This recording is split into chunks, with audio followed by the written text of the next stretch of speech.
माशाल्लाह सुभान अल्लाह। हज़रत एक सवाल ये आया है कि बैंक का ब्याज खाना कैसा है? अगर खा सकते हैं तो उसको मना करना या मना करने वाले का क्या हुक्म है?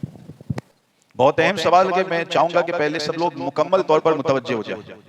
अगर कोई सुनने वाला है तो वो भी नींद को दूर करते हुए मुतवज्जे हो जाए।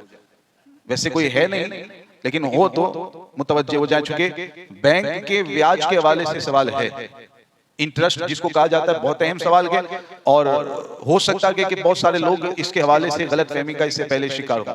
बिल्कुल साफ लबो लहजे में और आसान लबो लहजे में मैं समझाने की कोशिश करूंगा ताकि आप अच्छी तरह समझ सकें और आइंदा फिर उस हुक्म शरी के मुताबिक अमल भी करें और दूसरों के लिए उस हुक्म शरी को मद्देनजर रखते हुए हुक्म लगाए।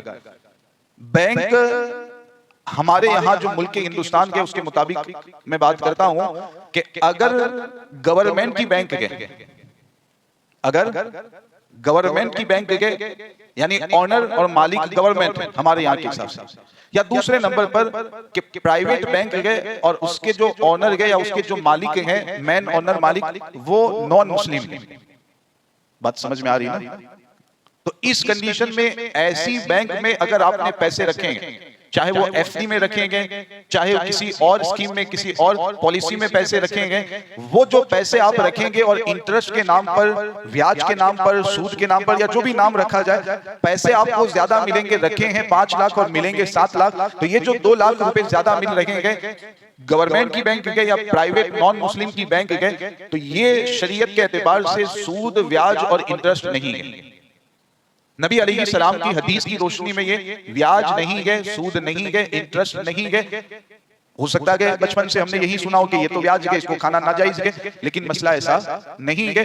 वो सूद और ब्याज नहीं है। उसके हवाले से फुकहा ने ये बताया हदीस की रोशनी में कि ये एक नफा है, नफा की नियत से उसको ले भी सकते हैं, इस्तेमाल भी कर सकते हैं। अगर आपका दिल मुतमईन नहीं होता है, लेकर के आप किसी जरूरतमंद को दे दें, किसी फकीर को दे दें, किसी नेक काम में उसको इस्तेमाल कर लें, लेकिन ये सोच हरगिज न रखें कि ये ब्याज है, लेना जायज नहीं है, और इस सोच को रखते हुए अपना पैसा वैसे ही आप छोड़ दें। ये हरगिज नहीं होना चाहिए। गवर्नमेंट की बैंक या प्राइवेट नॉन मुस्लिम की बैंक है, उसमें जो ज्यादा रकम इंटरेस्ट के नाम पर मिलती है वो सूद और ब्याज नहीं है। ले लें, नफा की नियत रखते हुए लें, खुद इस्तेमाल करें। नहीं करना चाहते हैं, किसी मुसलमान को, जरूरतमंद को या दीनी काम में उसका इस्तेमाल कर लें।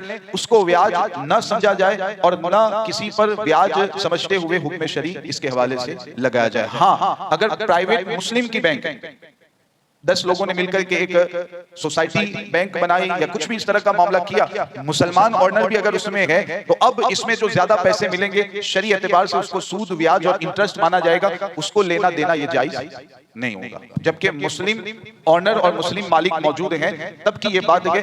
वरना इजाजत की जो सूरत है वो मैंने आपके सामने वाजे कर दी। किसी को अगर कोई कंफ्यूजन है तो इसके हवाले से सवाल कर सकता है। बोलिए।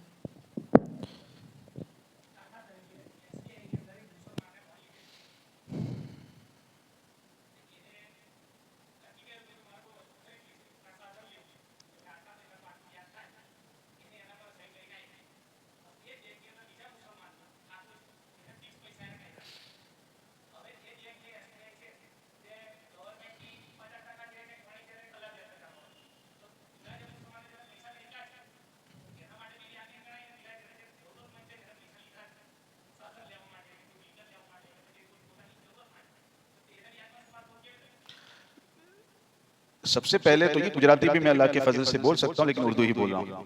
ठीक। तो सबसे पहले तो ये आप जो कह रहे हैं कि एसबीआई का मालिक कौन है, ऑनर कौन है, वो अल्लाह बेहतर जाने। अल्लाह तो अल्लाह यकीनन जानने वाला है, लेकिन हमें भी इसका इल्म रहता है कि आप एसबीआई बैंक के हवाले से बुनियादी मालूमात अगर ले लेंगे किसी भी जगह से, तो आपको पता चलेगा कि ये गवर्नमेंट की बैंक है या प्राइवेट। प्राइवेट अगर गए तो उसके मैन ऑनर कौन है, मैन मालिकान कौन है, उसकी भी डिटेल सब मौजूद रहती है। तो ये तो एक चीज आपने जो बताया उसके हवाले से मैंने वजाहत कर दी कि कौन सी बैंक गवर्नमेंट की है, कौन सी प्राइवेट है, ऑनर कौन है, ये तमाम मालूमात मिल जाती है अगर आप थोड़ी सी रिसर्च करें तो। नंबर 2, आपका जो कंफ्यूजन है उसको मद्देनजर रखते हुए ही हमारे उलमा फुकहा ने ये मसला बयान किया गया। तो आप जो कहना चाह रहे हैं कि एक बंदे ने लोन ली है, वो मुसलमान गए, और दूसरा बंदा उसी बैंक में एफडी करवा करके जायद रकम उसको दी जा रही है, तो ये जब होगा तो क्या अब इस कंडीशन में भी वो एफडी करवाने वाले मुसलमान के लिए जायद रकम लेना जायज है, जिसको सूद या ब्याज के नाम पर दिया जाता है? तो बिल्कुल जायज है। अब इसकी वजह क्या है, इसका सबब क्या है, वो तफसील शायद आप न समझ पाए, या आपको समझना है तो पर्सनली इंशाल्लाह मिलेंगे तो मैं आपको समझा दूंगा। तो ऐसा नहीं है कि इसको फुकहा की नजर में ये मामला नहीं था और बगैर इसके हुक्म बता दिया, ये मामला भी है, उसके बाद ही हमारे फुकहा उलमा ने गौर फिक्र करके ये मसला हम तक पहुंचाया गया। अल्लाह सुभान अल्लाह। माइक में पूछ लीजिए कि बैंक में ऐसी मतलब ऑफ़र होती है कि जो हर महीने 500 रुपये या 1000 रुपये जमा करवाए गए 25 साल तक या 30 साल तक, तो आपको 30 साल के बाद इतने लाख रुपए मिलेंगे। मिसाल के तौर पर 30 साल तक वो बंदा जमा कराता है, हर साल 10,000 रुपये, तो 30 साल के 3 लाख हो जाएंगे। अब 3 लाख की जगह 30 साल के बाद उसको 10 लाख मिलेंगे। ये ऑफ़र बैंक की तरफ से होती है, तो इस तरह लेना जायज़ होगा या क्या होगा? पहले ही मैंने जवाब बता दिया कि किसी भी स्कीम में आप पैसा रखें, चाहे एफडी हो, चाहे एलआईसी हो, या ये पॉलिसी जो आप बता रहे हैं वो हो, तमाम सूरतों में गवर्नमेंट की बैंक या प्राइवेट नॉन मुस्लिम की बैंक है, तो बिल्कुल ये जो ज्यादा रकम मिलेगी वो लेना भी जायज होगा। हाँ, ऐसी कोई पॉलिसी ना हो कि जिसमें आपके पैसे डूब जाने का या आपको नुकसान होने का अंदेशा हो। अगर ऐसी कोई पॉलिसी है तो फिर वहां आपको तफसील बतानी पड़ेगी, फिर एक आलिम या मुफ्ती आपको जवाब देगा। आपके पैसे डूबने नहीं चाहिए, आपको नुकसान।